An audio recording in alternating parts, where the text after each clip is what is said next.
நீங்க ஸ்ட்ராங்கா இருக்கிறதுக்கு முன்னாடி ஃபர்ஸ்ட் கோல்டா இருக்க பழகிக்கோங்க. லைஃப்ல எப்பவுமே ரெண்டு சாய்ஸ் இருக்கும். ஒன்னு பி வீக், இன்னொன்னு பி கோல்ட்.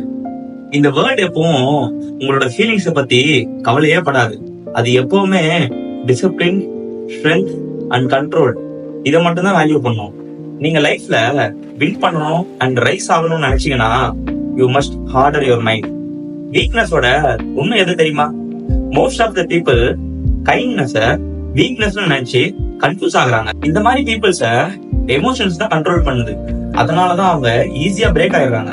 ஒரு பர்சன் எப்போ எமோஷன்ஸ்குள்ள ரூல் பண்ணப்படுறாங்களோ அவங்க ஈஸியா மத்தவங்கனால கண்ட்ரோல் பண்ணப்படுவாங்க.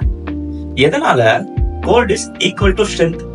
கோல்டா இருக்கிறது உங்களுக்கு ஃபீலே இல்லைன்றது இல்ல, நீங்க எப்படி அந்த ஃபீல கண்ட்ரோல் பண்றீங்கன்றதுதான் இருக்கு.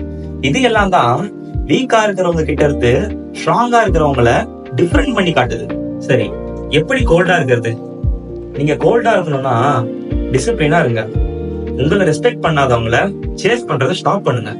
உங்களை பத்தி கேர் பண்ணாதவங்க கிட்ட உங்களை பத்தி எக்ஸ்பிளைன் பண்றத கம்ப்ளீட்டா ஸ்டாப் பண்ணுங்க. எப்பவும் உங்க பர்பஸ் மேல ஃபோக்கஸ் பண்ணுங்க. உங்க பாடி அண்ட் மைண்ட் இதை ட்ரெயின் பண்ண ஸ்டார்ட் பண்ணுங்க.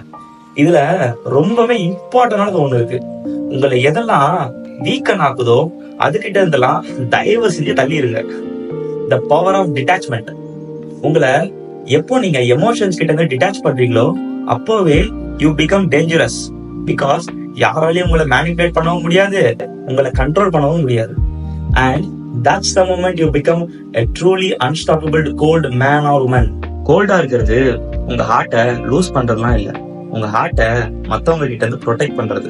வேர்ல்டு உங்களை எப்பவுமே டெஸ்ட் பண்ணும். People will betray you, pain will come, but when you control yourself, you will never break. Stay cold.